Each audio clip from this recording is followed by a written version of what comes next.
Testing. Welcome back to the Tolan Ticket. Testing. Welcome back to the Tolan Ticket, episode 19. Justin Price, the priest, and myself, the big fella. Tolan Lichty here at Ugly Joe's on 103rd and State Line. That sounds about right here for the sits of the week we're about to put up on you for week 4, or week 5, I do apologize. Week 5 sits. These are guys that you should not start, and if you do, temper your expectations. We'll go with Andy Dalton first. Quarterbacks, rip it off. Against the Patriots. I know Alex Smith absolutely tore him up last week, but the issue is that Andy Dalton has not broken 20 points at all this year. I know they kind of struggled against the Pats. Pats D's kind of struggled against the Chiefs, but I don't think it's an issue with the Pats D. I think it's more of an issue with Andy Dalton. Yeah. And the fact that they are so run-heavy right now with Giovanni Bernard. He's going and Jeremy Hill. And AJ Green obviously is going to get his looks, he's going to get his touches, but Marvin Jones coming back too. You don't think that'll help? No, I don't think Marvin Jones is going to do a whole lot. I mean, here's my thing. AJ Green is due for 100 yards and a touchdown. That's fine. 100 yards and a touchdown from a quarterback ain't going to win you a game. You know, and I think he's the sit of the week. Sure, the Bengals will still probably win, but as far as fantasy value goes for Dalton, I don't think it's there this week. Maybe 250 yards, a touchdown, and a pick. I think he's a great NFL quarterback now. He's becoming a great NFL quarterback, but fantasy-wise, yeah, he's like Joe Flacco of 2 or 3 years ago. Exactly. He was a good, very good quarterback, but he's Tony Romo. I mean, he's a consistent, reliable bye-week replacement. Not like Romo. Romo's been a stud before. Yeah. But yeah, like Flacco, like you said a couple years ago. And then I'm going to go with Romo here as another sit for me against the Texans. They have a good defense. They are 4th against opposing quarterbacks at the position right now. The Saints game, I think, was a little bit of a fluke, in my honest opinion. Mm-hmm. Limiting his mistakes, hasn't thrown for over 300 yards at all this year. From a value standpoint, like we kind of reiterated on, you need a quarterback who can throw more than 300 balls, or 300 yards. Mm-hmm. So, let's see here real quick. Do you think J.J. Watt will injure Tony Romo's back?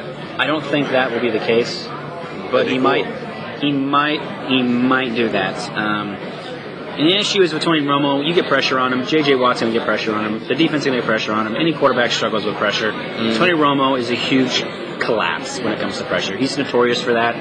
Big game, Romo. I don't want Houston to win. Yeah. Then we lose. You think Houston's going to win?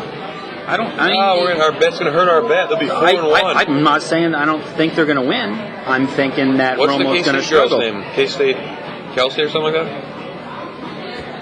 I forgot. We made a bet with the K-State girl on Twitter. Yeah, we'll talk about her at a later time. podcast. But I mean, my biggest thing is he's going against the Texans defense. He doesn't like pressure. Tony Romo, the Cowboys will probably win, but Tony Romo's not going to succeed, and that's my emphasis on the sits. So I like that. All right.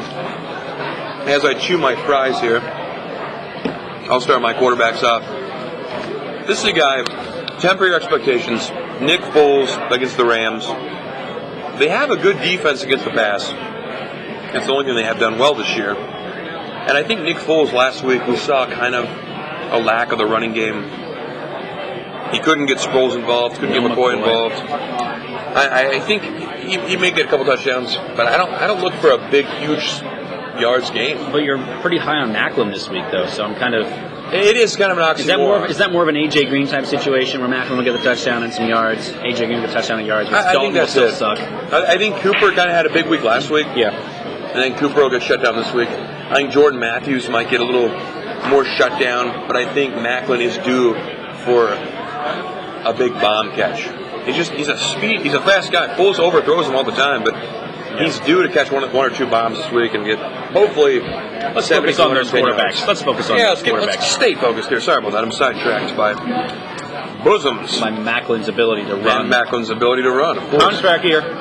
Oh, good call there, Priest. Kirk Cousins, though, my high-risk quarterback of the week against the Seahawks coming off a bye week.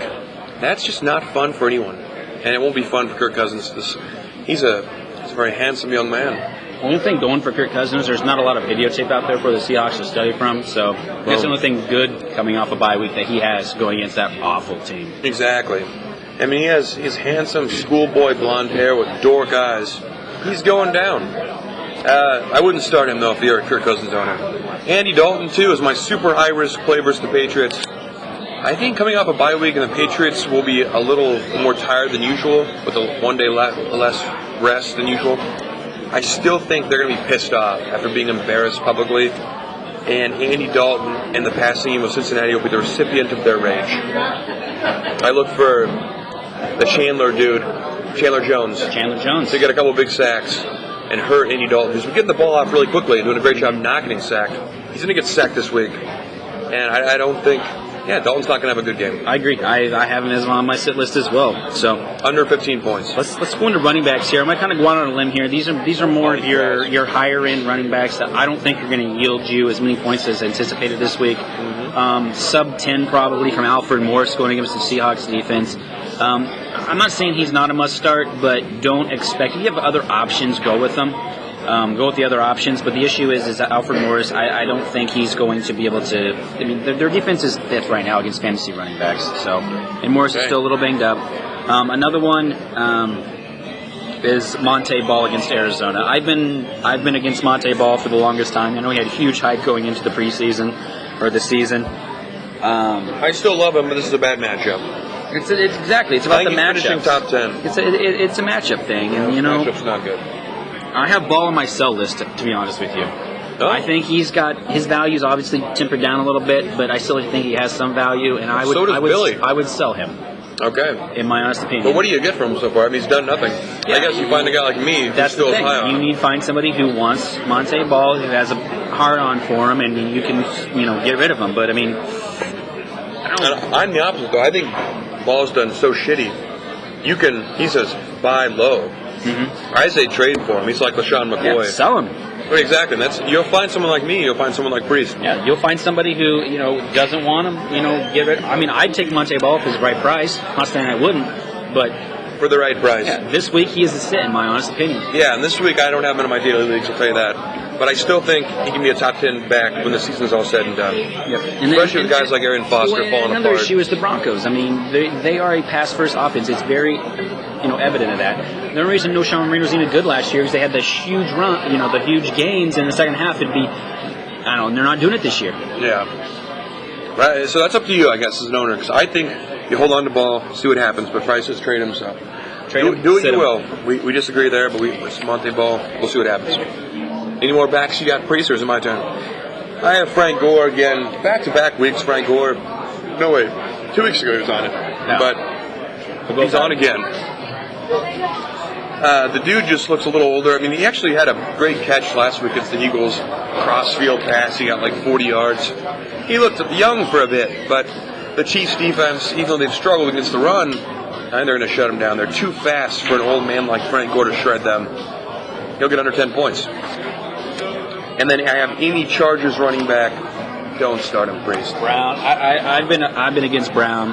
I picked up Darren Oliver, hopefully. Brandon Oliver. That will possibly. I think the thing with Brown is I think Oliver could be even worse. So. But they're going to give Oliver a shot because of how horrible Brown is doing. They're going to split reps probably or something like that. Yeah. They split reps last week. But they both suck. So it's like, can you get more than 1.5 yards per carry for the love of God? That's why Matthews coming back in 3 or 4 weeks is going to be huge for their offense. And they played the Jaguars last week, and still neither one of them could perform. So 50 yards each. Sickening. Less than that, yeah. All right, so those are my running backs. I have Frank Gore. No, I have one more. Any Ravens running back? Because this would be the week Pierce comes back. They kind of rested him last week. They didn't need him. Yeah. So who the... Forsett had the most touches last week. And please pronounce this the other guy's name. Lorenzo Taliaferro came in the fourth quarter and had all the reps. Yeah, so exactly. It's like, who's going to have the big week? I don't know. And that's what's hard telling you. And that's what's hard about fantasy this year. I feel like there's so many teams out there that have 2 or 3 running backs. Backs by committee. You got the Cleveland issue. You got the Carolina issue. You have... I mean, it's just... Even in Philadelphia with McCoy and Sproles, it's kind of who's going to have the big week this week. Yeah. It's been like that. Last week it was neither of them, so... Exactly. So it is kind of confusing, but that's what we're here for. But we tell you for this week to avoid Chargers and Ravens running back completely. Just avoid them. Get someone else. If you have to, do what you got to do, but don't pick me in your daily leagues. Okay, let's go with wide receivers now. I'm going to go with Sammy Watkins against the Lions. Samuel. They're second against the fantasy wide receivers right now in points. The Lions defense are. Obviously, you got a rookie wide receiver getting thrown to by the ageless Kyle Orton. Party boy extraordinaire. I just don't think they're synced up. They're not going to connect. Weekend 6. In my honest opinion, you have Lions defense as a must start. I think Lions defense could give up 0 points. Oh, they'll have a shutout, you mean? They Yes. could have a shutout, yeah. Yeah, we'll see what happens. What do you mean, Bills? Watkins plays for the Bills against the Lions. Lions play the Jets. What the hell? I'm confused. Chargers play the Jets. I'm pretty sure the Lions play the Bills this week, so everything I said earlier about the Jets, so we'll correct that. Yeah, you're right. I have the Lions here facing the Jets in my notes. Let's be honest, I was still hungover today at work. We were celebrating the Royals victory. We were celebrating the Royals victory. And that was a great playoff pick. So let's get back to our... Well, let me tell them, though, everything I said 20 minutes ago with Lions defense, they're still a great play, but now insert Bills for Jets. I think they're even better because of that, in my honest opinion. Kyle Orton. You're right. What is Fred Jackson done? What has CJ Spiller done? Yeah, so the one thing they have, though, Sammy Watkins is a deep bomb threat, something that the Jets don't have. True. I think Decker could be if he's healthy, but he's not healthy. That's the only thing that scares me is Watkins going deep twice, but you think he's not going to. Let's segue that over to Decker against the Chargers. I got him on my sit list. He's third again. The Chargers have given up the third fewest points to fantasy wide receivers. Clearly, Geno is not Peyton. Okay, it's the Decker issue there. Geno. And Geno is probably, there's talks that he's going to get benched by Vic for Vic. I mean, I saw some stuff about that. How we're going with Geno, he screws up. It's like a pitcher by bullpen type situation. So. And that changes everything too as a receiver, because a lot of those guys have never played for a left-handed quarterback like Vic is. And that doesn't mean much to the outside, point of view. But as a receiver, it's different catching a ball from a left-handed player. It's a weird feeling. And having played tight end in the backyard a few times, I know that feeling. And another thing based on the Decker issue is he's had one good week and a bad week, a good week, a bad week. Last week was his quote-unquote good week with 10 points. So I'm expecting 3-4 point performance here against Decker, against those Chargers defense. So which is who I had picked up for my... So you think Brandon Flowers effectively shuts him down? I think Brandon Flowers will shut down everybody. Jesus Christ. Is that all for receivers, Chris? That's all I got for receivers today, sir. I just stared deeply in his eyes. Is it tight end time? It is. I'll start. Nope, I have to do receivers first. I have both Redskins receivers, Deshaun Jackson and Pierre Garçon. And Kirk Cousins, all right. Yeah, I'm not high on the Redskins this week. You love the Seahawks defense today this week. I think that's the thing. I think Pete Carroll is kind of like Peyton Manning, coming off a bye week. Don't give this dude 2 weeks to prepare, especially coming off the Denver game. For a 2-year quarterback. Yeah, against a 2-year quarterback. Deshaun Jackson is the shoulder, not 100%. I just think the Seahawks are going to be looking to kill. True. So 3rd-year quarterback correction. Yeah, RG3. Kirk Cousins' 3rd year. Yeah. But the thing was, actually, Garçon's kind of the one that I think usually is a must-start stud. Yeah. I'm still going to start him, but he's the one where you have temper your expectations. No, I agree. Yeah, I think less than 10 points. He's not going to be a FanDuel type player. Yeah, I mean, I hope he goes deep and gets a big one for me, but I don't see it this week. Delaney Walker's my tight end. Oh crap! Oh. I'm jumping the gun. Marvin Jones is my last receiver. Yeah, that goes with the Danny Dalton situation. Yeah, plus it's his first week coming off a broken leg, so I don't recommend starting any player the first week after a broken leg unless his name's Terrell Owens. I was going to say Jamal Charles. Oh, Jesus Christ. Well, he only had a sprained ankle. Yeah. But still, I would start Jamal Charles if he was playing. But Marvin Jones is not quite Jamal Charles' caliber just yet. All right, tight ends, Priest, before I say anything, I'm going tight ends as sits against those good old... Give me some more fries. The Colts. Again, they don't pass to the Colts wide receiver tight ends there.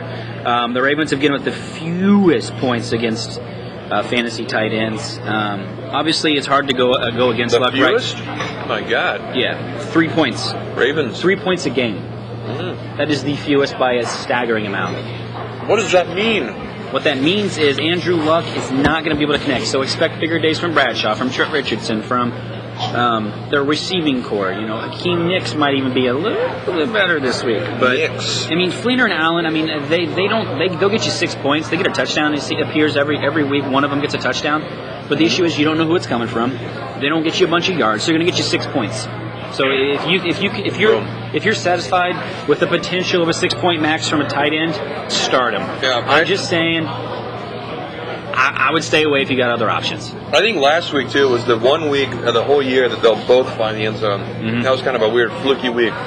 So you got lucky if you took a chance on one of them that week, but don't expect that luck. They both had 7 points. I mean, it's not going to win. I don't know. Come on, Priest, you're right.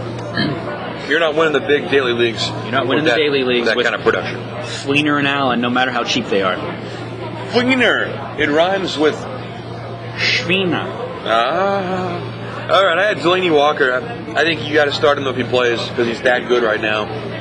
He's top 10 tight end, but I think with the injury and the Browns coming off a bye, I kind of respect the Browns' defense as it is, but if they're 100%, I don't like Delaney Walker, and I look for better options, possibly if you have a Jordan Cameron or maybe Martellus Bennett, maybe Antonio Gates. Jordan Cameron's coming off the injury.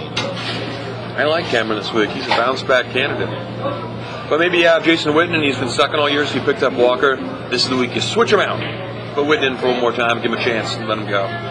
Vernon Davis, he's playing the Chiefs, who I respect now again, and he was hobbled last week like a bitch. And I think when you're a tight end and you keep getting injured all the time, I don't have faith in you, especially in daily leagues. But for fantasy-wise, I mean, he's still going to, I don't know. Colin Kaepernick is my start. I wouldn't say. Yeah, you're right. I wouldn't say start him. I would like we emphasize on our sits. Hamper your expectations. Don't expect him to get 20 points. Don't expect him to get 12 points. Expect him to get a solid 8. So if he goes, play him. Yeah. But see, I'm in a couple leagues where I picked up like Larry Donnell and Delaney Walker, and I have them. I've been playing in front of Vernon Davis the last couple weeks. Well, I have Larry Donnell. Yeah. So if you have a guy like Larry Donnell, start Donnell over Davis now because he might actually be better. Well, he's not going to do 3 touchdowns again. I know. Oh yeah, I wouldn't bank on that. But he's had like 5 on the year. Jesus. Probably more than Jimmy. No, Jimmy has like 2. Yeah. Which is depressing. That's all I got for tight ends. I'll do a quick little defense here. I'm going to go with the Saints defense. They're playing the Bucks, and the Bucks are bad. We think Vincent Jackson's due, do we? I do think Vincent Jackson's due. That's a good value right now in DraftKings right now. Big week for Vincent Jackson. He finds the end zone again and finally goes over 100 yards. Mark it. But yeah, what I have here, a quick little sentence. Don't sleep on Mike Glenn and the Bucks. They're going to move the football and put up points, Robert. The Robert part, I don't get. But everything else, I agree with. That must be from our Saints insider or our Tampa Bay Bucks insider down there. Or Robert Meacham. Maybe I was or Robert directing it Mathis. toward. Who knows? I just wanted to put Robert there. But either way, sexual. I think they're going to move the ball. I mean, Doug Martin could suck. Rainey could suck. The running game Mace. He was the quarterback last year. Suck. But yeah, Glenn can move the football, and the Saints defense look like shit. We saw the last 4 weeks of Tampa Bay's season last year. I mean, Mike Glennon literally did his thing. He's not a stud by any means, but until the Saints defense does something, you don't start him because of the matchup. This is when you don't stream. Avoid it. Okay. Are we looking good? Are we all done for Week 5? I think we're done with Week 5 starts and sits. Let's go to guy stuff and let's talk about do a little guy some stuff. Future endeavors we're going to dive into and see some. Priest, you explain that a little bit while I drink beer. There's not a whole lot to explain about. I mean, we can make another segment. We can cut it and chit chat about it and get back to you. So let's just do that. We'll ponder our ideas. We'll be right back. Yeah, we'll be right back. We have some good stuff on the way on the Tolan ticket.